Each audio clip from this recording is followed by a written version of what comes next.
Hello guys, आज हम जानेंगे टाइफाइड फीवर के 4 ऐसे सिम्टम्स के बारे में जो आपको जरूर जानना चाहिए। वैसे तो टाइफाइड फीवर के बहुत सारे सिम्टम्स होते हैं जो डेंगू, मलेरिया, चिकनगुनिया जैसे ही होते हैं, लेकिन कुछ ऐसे सिम्टम्स होते हैं जो टाइफाइड फीवर को स्पेशल बनाते हैं, तो इनको जानना काफ़ी ज़रूरी है। कई लोग टाइफाइड फीवर के सिम्टम्स के बारे में कन्फ्यूज़ रहते हैं क्योंकि टाइफाइड फीवर में ठंड लगकर बुखार भी आता है, जो कि मलेरिया में भी आता है, डेंगू में भी आता है। इसके साथ ही तेज सर दर्द होता है, चक्कर आते हैं, वीकनेस आ जाती है। तो ये जो सिम्टम्स होते हैं ये हर फीवर में होते हैं, इसीलिए उनको ब्लड टेस्ट कराना होता है। अपने इस वीडियो में किसी टेस्ट के बारे में बात नहीं करेंगे, सिर्फ सिम्टम्स से ही जानेंगे कि पेशेंट को टाइफाइड फीवर है।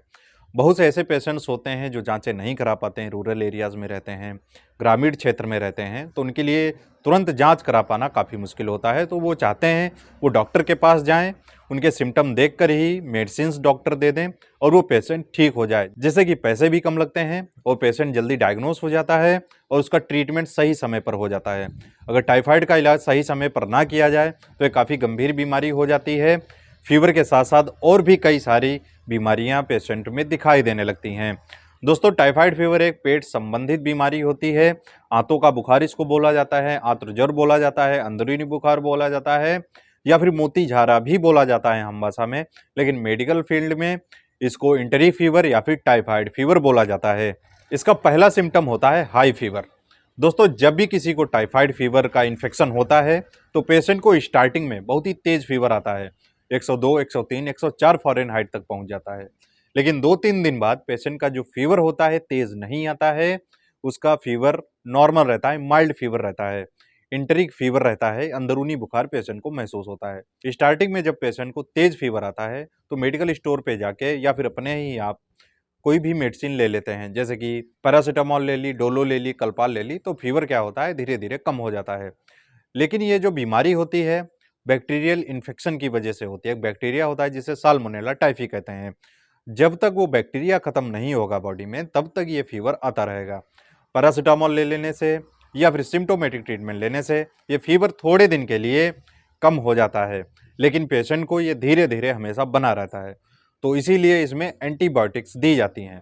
एंटीबायोटिक ही इसका इलाज है, क्योंकि ये बैक्टीरियल इन्फेक्शन है तो एंटीबायोटिक से ही ये ठीक होता है। तो पहला सिम्टम होता है हाई फीवर और दूसरा सिम्टम होता है पेट संबंधी समस्याएं, जैसे कि वोमिटिंग हो सकती है, पेट में दर्द हो सकता है, लूज मोशंस हो सकते हैं, इसके साथ ही कॉन्स्टिपेशन भी हो सकता है। तो पेट संबंधी समस्याएं हो सकती हैं क्योंकि ये जो बैक्टीरिया होता है मुंह के जरिए हमारे पेट में पहुंचता है और वहां पर इन्फेक्शन फैलाता है, जिससे कि पेशेंट को पेट संबंधी समस्याएं देखने को मिलेंगी। और तीसरा सिम्टम होता है वीकनेस। जब भी किसी पेशेंट को टाइफाइड फीवर हो जाता है तो उसको बहुत ही ज़्यादा वीकनेस लगती है, भूख नहीं लगती है, खाना खाने की इच्छा नहीं होती है, मुंह में कड़वापन रहता है, क्योंकि पेशेंट को अंदर ही अंदर फीवर महसूस होता है, इसीलिए उसको कुछ खाने पीने की इच्छा ही नहीं होती है। चौथा सिम्टम होता है लीवर से संबंधित समस्याएं, जैसे कि फैटी लीवर हो सकता है, स्प्लीन का साइज बढ़ सकता है, लीवर का भी साइज बढ़ सकता है। दोस्तों, ये जो सिम्टम होता है ये तुरंत नहीं दिखाई देता है। जब पेशेंट 1 से 4 हफ्ते तक हो जाते हैं उसको इन्फेक्शन के, तब लीवर से संबंधित समस्याएं हो सकती हैं, स्प्लीन का साइज बढ़ सकता है। दोस्तों, जब लीवर में कोई प्रॉब्लम हो जाती है, कई बार जॉन्डिस भी टाइफाइड पेशेंट्स में देखा गया है, तो स्किन पर रैशेज आ सकते हैं, खुजली हो सकती है, स्किन पर लाल लाल चकत्ते पड़ सकते हैं। ये आसानी से दिखाई नहीं देते हैं, लेकिन कुछ पेशेंट्स में ये रैशेज देखे जा सकते हैं। तो ये 4 सिम्पटम्स होते हैं जो आपको ज़रूर याद रखने चाहिए। अगर कोई पेशेंट आपके क्लिनिक पे आता है, आपके आसपास कोई पेशेंट है, तो ये 4 सिम्पटम्स ज़रूर आपको नोटिस करने चाहिए। बाकी इसके अलावा कई सारे सिम्पटम्स हो सकते हैं। हाथ पैरों में दर्द होना, लगातार सर में दर्द बना रहना, बीपी का लो हो जाना, तो ये सारे सिम्पटम्स होते हैं, ये फीवर में ज़रूर पेशेंट्स में दिखाई देते हैं। ये सिम्पटम्स और भी कई सारे फीवर होते हैं उनमें भी दिखाई देते हैं। और दोस्तों, इसमें जो टेस्ट कराया जाता है, विडाल टेस्ट कराया जाता है, और इसके साथ ही टाइफाइड का टेस्ट होता है, एलिजा टेस्ट बोलते हैं, तो वो भी कराया जाता है।